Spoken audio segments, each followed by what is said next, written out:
प्रशांत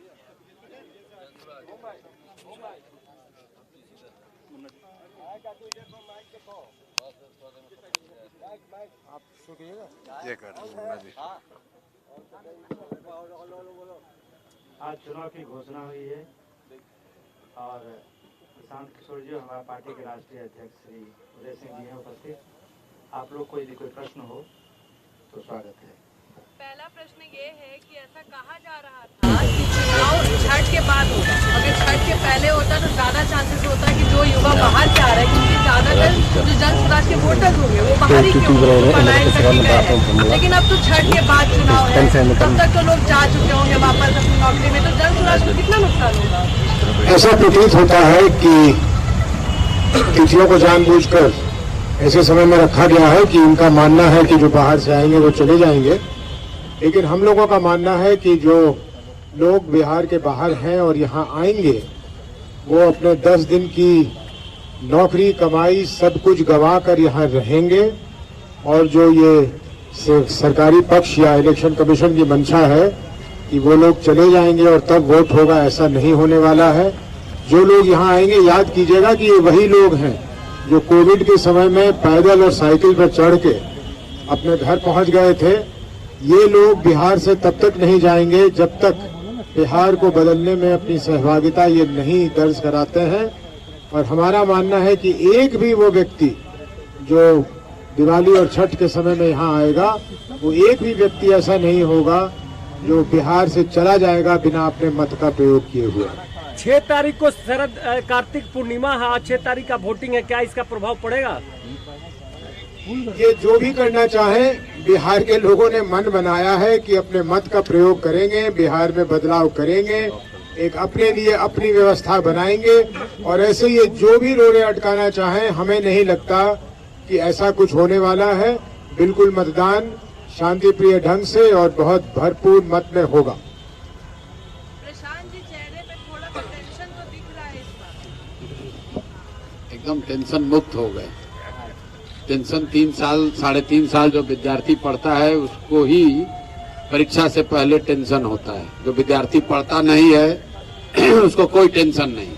उसको मालूम है कि पढ़े ना पढ़े हमको फेल ही होना है। जो पढ़ता है वो आदमी टेंशन में रहता है कि भैया हम पढ़े हैं और हमारा परीक्षा अच्छा हो। मेरी समझ से आज बिहार के लोगों के राजनीतिक बंधुआ मजदूरी के खत्म होने का ऐलान हुआ है।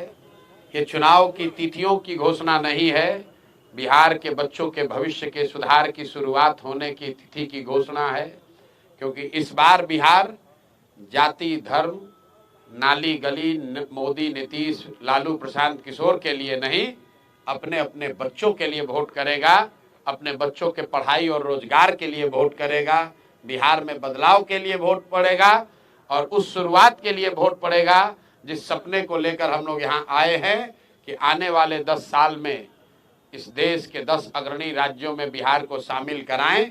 एक ऐसा भी दिन आए जब यूपी पंजाब हरियाणा गुजरात महाराष्ट्र से लोग बिहार में नौकरी मजदूरी करने आए, वैसी व्यवस्था बनाने के लिए वोट पड़ेगा। कोई कितना भी प्रयास कर ले, ये परिवर्तित होने वाला नहीं है। 2 चरणों में चुनाव की घोषणा हुई। बहुत बेहतर है। पहले जो बिहार में 4 चरण 5 चरण में जो चुनाव 2015 में हुआ था, पिछले बार चुनाव 3 चरणों में हुआ था, तो ये कहीं ना कहीं लोगों का मानना है ये कई चरण के जो चुनाव होते थे कि उस समय मोदी जी का जलवा होता था और भाजपा के लोग कई चरणों में चुनाव इसलिए कराते थे ताकि ज्यादा से ज्यादा मोदी जी आए और प्रचार करें। ये ऐसी सोच रही है उनकी। मैं भी उस दल के साथ काम मैंने किया है और हम लोग जानते हैं, इसीलिए ऐसे 8-8 9-9 चरण में चुनाव कराए जाते थे कि ज्यादा से ज्यादा मोदी जी की सभाएं हो सके। अब कहीं ना कहीं भाजपा ने भी मान लिया है कि भैया मोदी जी कितना भी सभा कर ले उससे परिणाम बदलने वाला नहीं है, इससे अच्छा है भैया 2 ही चरण में कराकर खत्म करो। बिहार की जनता ने बदलाव का मन बना लिया है। ना नीतीश जी प्रचार कर सकते हैं, ना मोदी जी के आने से कुछ होने वाला है। बिहार में जिसको प्रचार करना था लोगों ने 2 साल 3 साल कर लिया, सुन लिया। अब अंतिम 1 महीने का प्रचार प्रसार का समय है। लोग एक बार उम्मीदवारों को देखेंगे और सही लोगों का चुनाव करेंगे। जनसुराज ही एकमात्र ऐसा दल है जो कह रहा है कैमरे पर कि मेरे भाई एक बार संकल्प लो, अपने बच्चों के लिए वोट दो, सही लोगों को जिता कर लाओ। अगर जनसुराज से भी गलत आदमी खड़ा हो जाए उसको भी हराओ। हर हालत में इस बार बिहार के लोगों को संकल्प लेना है कि अच्छा आदमी ही जीतना चाहिए। जनसुराज जीते या न जीते, भाजपा जीते या न जीते, मोदी, प्रशांत किशोर, नीतीश, लालू जीते या न जीते, बिहार जीतना चाहिए, बिहार के बच्चे जीतने चाहिए। इसलिए कोई गलत आदमी को वोट मत दो। अगर वोट दोगे तो याद रखना अगले 5 साल इसी भ्रष्ट व्यवस्था के साथ जीना पड़ेगा। बच्चों को बेरोजगार होना पड़ेगा, युवाओं को बाहर मजदूरी करनी पड़ेगी। मेरे भाई जो बोओगे वो काटोगे। तो ये मौका है बुआई का, बढ़िया लोगों को जिताइए, जो अच्छा लगता है उसको जिताइए, तभी आपका और आपके बच्चों का जीवन सुधरेगा। बिहार में आम आदमी पार्टी ने अपने उम्मीदवारों की पहली सूची जारी कर दी है, आपसे पहले बाजी मार ली आम आदमी पार्टी। अब ये कोई पार्टी है? बहुत लोग, बसपा वालों ने भी जारी कर दिया है, मीम वालों ने भी जारी कर दिया है। भाई यहाँ 3 सीधा त्रिकोणीय मुकाबला है। लोग महागठबंधन के उम्मीदवारों के बारे में पूछ रहे हैं, लोग एनडीए के उम्मीदवारों के बारे में पूछ रहे हैं, और उससे बढ़कर लोग जनसुराज के उम्मीदवार का इंतजार कर रहे हैं। बाकी जितने लोग हैं उसका कोई मतलब नहीं है। 100 में 90-95 वोट इन्हीं 3 गठबंधनों में बंटना है, इन्हीं 3 पार्टियों के बीच में बंटना है। तो लोगों को चुनाव करना है, लोगों ने तय कर लिया बदलाव करना है। तो भैया भाजपा एनडीए तो गई, अब उनको चुनना है कि या तो 15 साल की जंगल राज की व्यवस्था को वापस लाना है, आकि नई व्यवस्था जनसुराज को बनाना है। निर्णय जनता को करना है। इस चुनाव को प्रशांत किशोर कितना चुनौतीपूर्ण मानते हैं?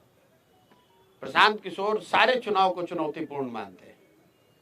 पढ़ाई, परीक्षा, चुनाव, युद्ध, ये इसको कम चुनौतीपूर्ण मानने वाले लोगों की हमेशा हार होती है। हम लोग सारे जो भी सामने चुनौती है उसको सीरियसली लेते हैं, उसके लिए ईमानदारी से प्रयास किया है, और जो प्रयास किया है वो समाज के सामने है, अब समाज पर है। अब हमारा जो प्रयास था वो करीब करीब अंतिम चरण में है। जनसुराज का प्रयास अंतिम चरण में है। अब प्रयास के ऊपर विचार करके वोट देने का काम बिहार की जनता को करना है। जीत हार प्रशांत किशोर की नहीं होनी है, जीत हार जनसुराज की नहीं होनी है, जीत हार बिहार के लोगों की सोच की होनी है कि आप अगर अच्छे लोगों के साथ खड़े हैं कि आप गलत भ्रष्टाचारियों, लुटेरों के साथ रहना चाहते हैं, बिहार की जनता को तय करना है।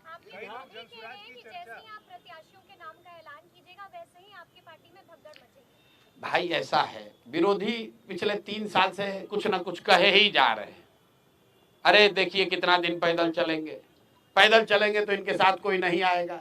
लोग आने लगा तो कहा अच्छा अभी आ रहा है, दल नहीं बनेगा। दल बन गया तो कहा अब बिखरने वाला है। जब दल में भीड़ आ गया तो कह रहा है भीड़ आ रहा है लेकिन वोट नहीं करेगा। जब भीड़ आ गई तो उसके बाद फिर कहने लगा कि अरे भैया इनको प्रत्याशी नहीं मिलेगा। जब उनकी आशा अपेक्षा से ज्यादा प्रत्याशियों की भीड़ लग गई तो कहता इतना ज्यादा प्रत्याशी है कि अब विस्फोट हो जाएगा। एक भी आदमी कहीं छोड़कर नहीं जाएगा, आप चिंता मत कीजिए। कई लोग जनसुराज की जब भी चर्चा कर रहे हैं तो इस तौर पे कर रहे हैं कि जनसुराज जो है वो नुकसान पहुंचाएगा।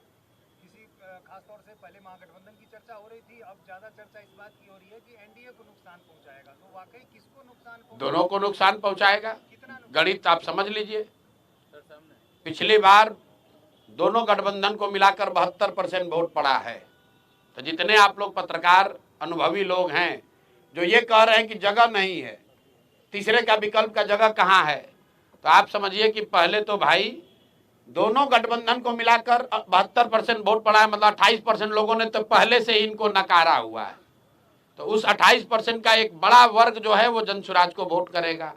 और दूसरा मेरा जो सबसे बड़ा आलोचक है, आपकी गणना को ही मान ले कि भैया दोनों का वोट थोड़ा थोड़ा काटेगा।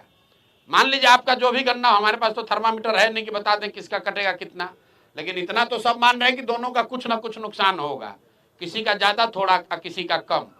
अगर दोनों दल का 10-10% भी नुकसान हुआ तो उसमें जोड़ दो भैया 28% और 10-10% दोनों का काट दीजिए, कहानी खत्म। आपको लग रहा है कि भैया ये अरे ये कैसे होगा, हमको दिख रहा है कि इससे आसान तो कुछ है ही नहीं। आप लोग कह रहे हैं भैया इनका MY समीकरण है, और आप यही कह रहे हैं कि ना भैया 10 में एगो दूगो तो MY समीकरण वाले लोग भी आपको वोट दे रहे हैं, दूगो तीन गो मुसलमान यादव भी तो जनसुराज को वोट दे रहा है। तो भैया अगर दूगो तीन गो मुसलमान और यादव वोट दे रहा है तो 10% वोट उनका गया। आप कह रहे हैं एनडीए का ज्यादा कट रहा है, तो 10% से ज्यादा उनका जोड़ दीजिए। 28% और 10% जो कटा महागठबंधन का और एनडीए का जितना कट रहा है वो जोड़ लीजिए, आपको पता चलेगा कि जनसुराज को कितना वोट आएगा। हमने आपको कहा कि हमको गाली देने के नजरिए से बहुत लोगों ने कहा कि ये वोट कटवा पार्टी है। हम कहते हैं हम, ये हमारा मेडल है कि हम वोट कटवा पार्टी हैं, दोनों का इतना काटेंगे कि दोनों कट के साफ। प्रशांत जी, आप चिराग पासवान की तारीफ करते हैं, चिराग पासवान आपकी तारीफ करते हैं, तो क्या कहीं आने वाले दिनों में बीच में खिचड़ी तो कोई नहीं पक रही है? भाई हम लोग, मैं चावल दाल खाने वाला व्यक्ति हूँ, खिचड़ी खाने वाले लोग नहीं हैं। न खिचड़ी खाते हैं न खिचड़ी बनाते हैं। चिराग पासवान की एक बात के लिए हमने तारीफ हर समय की है, आज भी करता हूँ, कि चिराग जी विशुद्ध तौर पर बिहार में जाति और धर्म की राजनीति नहीं करते हैं। लेकिन इसके अलावा चिराग पासवान भाजपा के साथ लड़ रहे हैं। हमने कहा कि वो बिहार से राजनीति करते हैं, बिहार की राजनीति नहीं करते हैं। बिहार की बात करते हैं लेकिन बिहार की बात के लिए खड़े नहीं होते हैं। और अभी वो एनडीए में चुनाव लड़ेंगे तो हमारे आमने सामने चुनाव होगा। उनको 20 सीट मिलेगा कि 25 हम ये जानते नहीं है, लेकिन जितना भी मिलेगा उसमें तो सीधे उनसे और हम लोगों के प्रत्याशियों से मुकाबला होगा। तो समझौते की सवाल कहाँ है?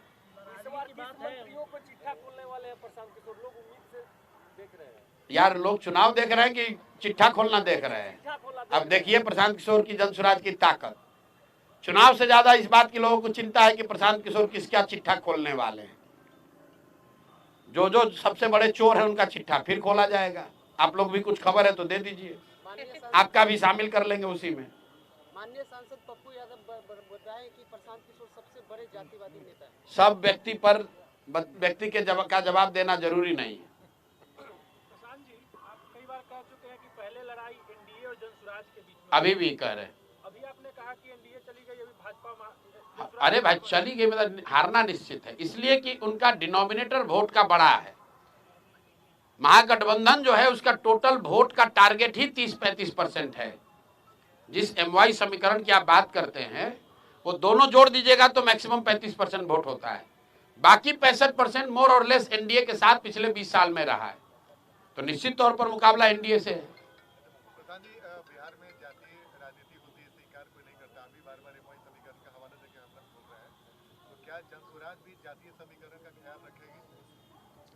जातीय समीकरण का ख्याल रखने का मतलब क्या है? हर पार्टी के पीछे कोई ना कोई समीकरण रहता है, जैसे बार-बार आरजेडी के हम लोगों ने समीकरण दिया है कि जो आधे हिंदू भाजपा के खिलाफ एनडीए के खिलाफ वोट कर रहे हैं, उन आधे हिंदुओं के साथ 20% जो मुसलमान हैं उनका जो समीकरण है, सामाजिक राजनीतिक गठजोड़ है, वही जनसुराज का आधार है। अशोक चौधरी का चैप्टर क्लोज हो गया या फिर और भी कुछ खुलासा करेंगे? थाना में सुने हैं पानी पिला पिला के मारना, सुने हैं?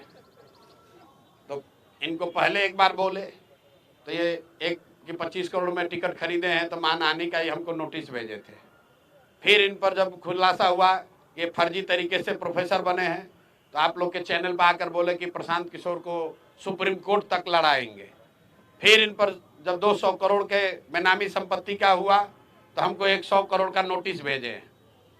तो फिर हम बोल रहे हैं कि अभी आगे और करेंगे, तो बेचारे अब डर के मारे लिख कर कह रहे हैं कि ना अब न्यायालय में नहीं लड़ेंगे, अब जनता के अदालत में लड़ेंगे। तो पानी इनको पिला दिया। जो सुप्रीम कोर्ट में लड़ने का दावा कर रहा था वो डर के मारे कह रहा अब न्यायालय में नहीं, जनता के अदालत में लड़ेंगे। और जनता के अदालत में कहाँ कहीं चुनाव लड़ेंगे?